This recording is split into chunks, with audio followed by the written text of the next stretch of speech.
Guys, tingnan nyo. Ang dami niyang bunga. Ano? Ito yung citrus. Kita nyo.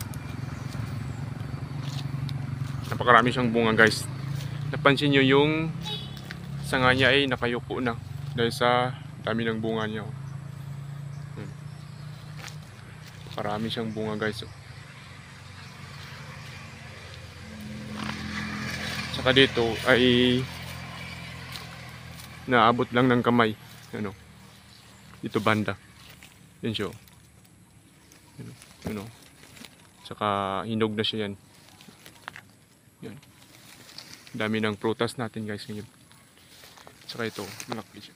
Isa lang, nag-iisa lang. Tsaka ito, ano? Hinog na yan siya guys. Ano? Tsaka yung banda dito ay pansin nyo, napakarami yun. Oh. Nakayuko na yung sanga niya. Dahil sa dami ng bunga niya.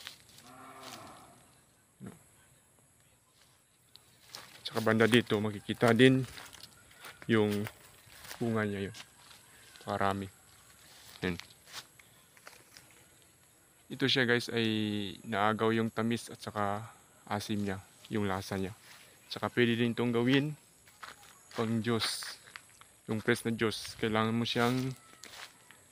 yung katas niya ay ilagay sa baso at saka lagyan ng asukal. Asukal, tubig at saka ice para mas malasa siya.